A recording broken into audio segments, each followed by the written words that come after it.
Je m'appelle Jean-Luc Chabot, je suis l'humble président de l'association Voir au Togo, qui a construit un centre d'hébergement pour aveugles et malvoyants à Palimé, dans le quartier de Batué-Kagomé. Pourquoi ce centre?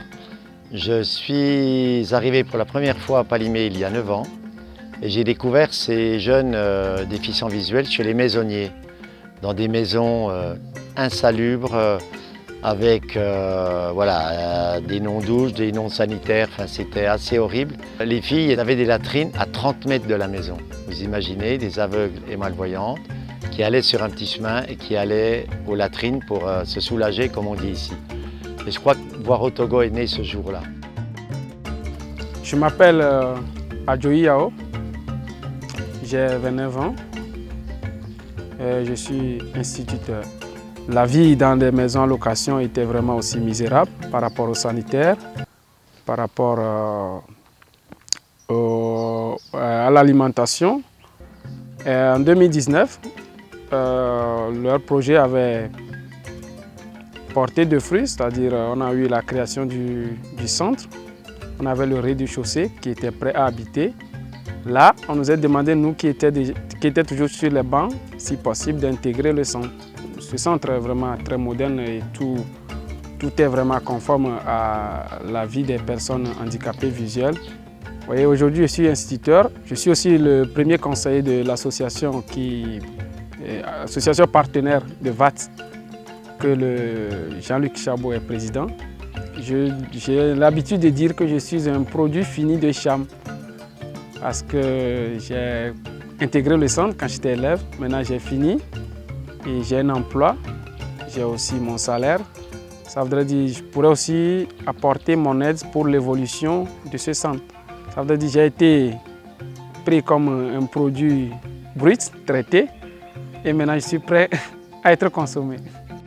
Donc ce centre il est sur un étage. Nous avons fait des sanitaires, nous avons fait une salle d'études avec des postes informatiques. Parce que l'obsession de Voir au Togo, c'est que ces jeunes puissent un jour travailler avec des ordinateurs à synthèse vocale. Après, il faudra que le Togo soit d'accord pour que ces jeunes puissent aller à l'école avec ces ordinateurs.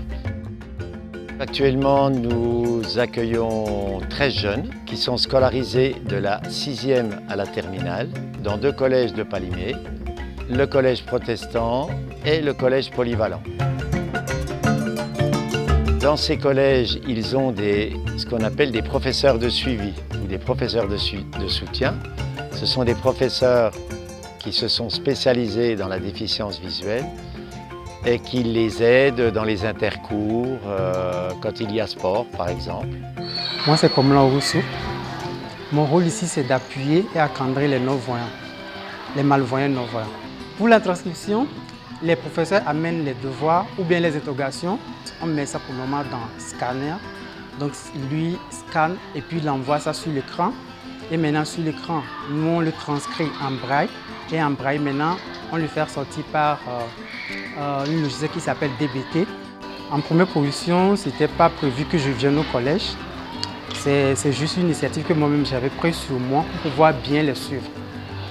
Mon boulot même c'est de rester dans l'hébergement là où ils sont hébergés. Ils les suivent comment est-ce qu'ils prennent leur repas, même le repos, est-ce qu'ils se reposent vraiment, et d'être à l'heure aussi dans la salle des études. On prend à peu près 4 heures de temps pour faire l'étude parce que ce n'est pas facile avec eux, surtout les cours de mathématiques, parce que les cours de mathématiques, beaucoup se fait au tableau et d'autres professeurs peut-être n'ont pas le temps pour les expliquer ce qui se passe. Ils vont juste leur dicter seulement et puis ça passe. Ce qui me plaît, c'est que là, moi je suis quelqu'un d'impatient, je ne suis pas patient, mais avec eux, j'ai appris la patience, j'ai appris aussi l'empathie. Parce qu'il faut se mettre à la place de la personne pour pouvoir l'aider. Donc, c'est ça. Et en plus, ce qui me plaît au fond, c'est que j'ai appris le braille, leur écriture. Je réponds au nom de Sagoa Germain. Je suis au centre, ça fait déjà 3 ans. Je fais la classe de 4e cette année. La vie au Cham, elle se passe très bien. Je suis avec mes camarades la journée.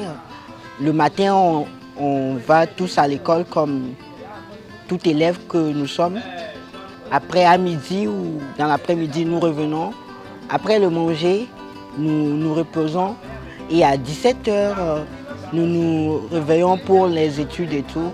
Nous avons les ordinateurs qui nous permettent de faire des recherches, étant donné que nous n'avons pas les livres, parce que l'écriture braille ne peut pas...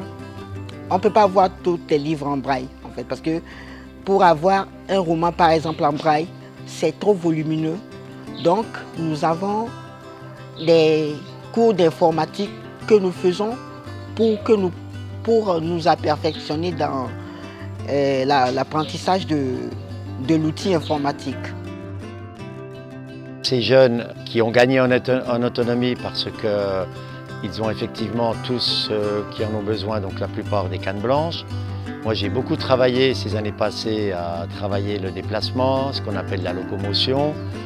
L'accès au CHAM, au centre d'hébergement pour aveugles et malvoyants, nous l'avons doté ce qu'on appelle un sentier tactile pour qu'ils puissent sentir qu'ils arrivent. Ceux qui sont à l'étage, on a fait des BEV, des bandes d'éveil de vigilance, comme en Europe. Donc ici, on n'en avait pas.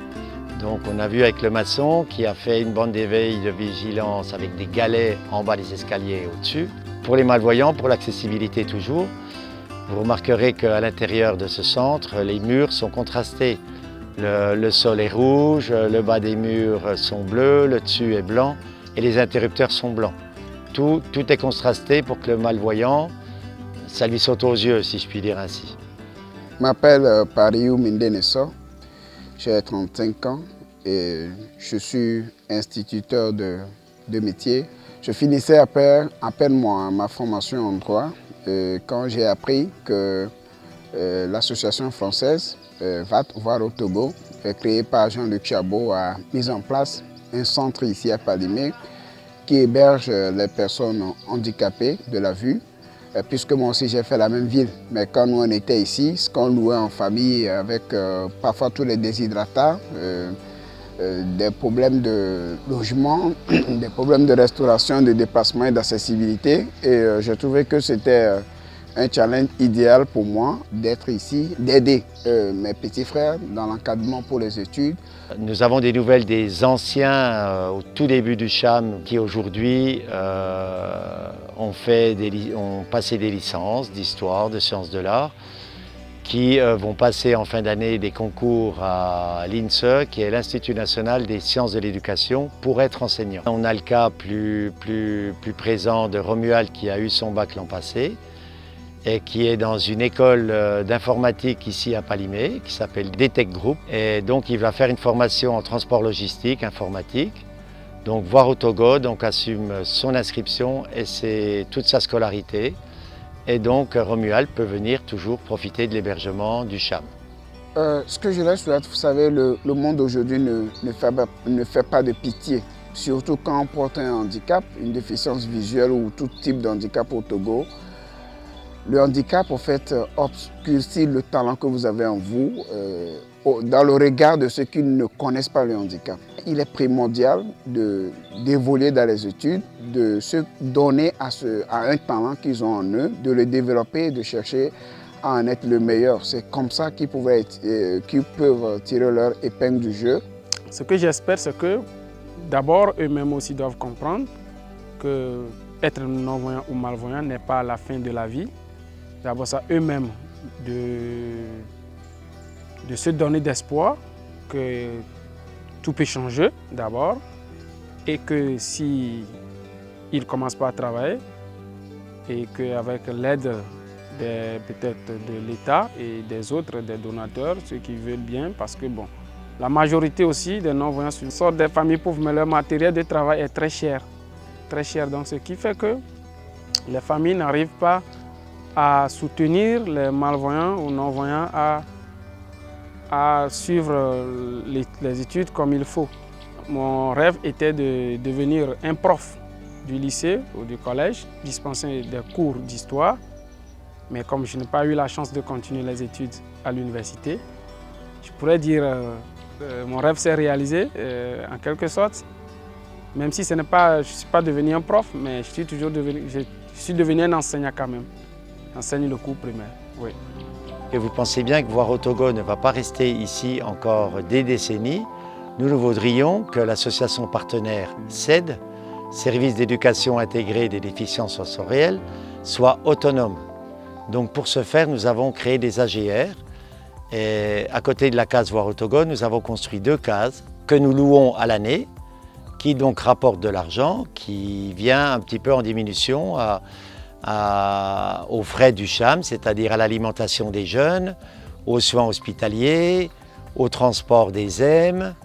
En France, nous organisons des repas dans le noir pour sensibiliser les gens de Besançon et la région à la déficience visuelle. Nous les accueillons donc dans des salles de restaurant ou au centre diocésain pour l'instant, où le dernier nous avions 120 personnes.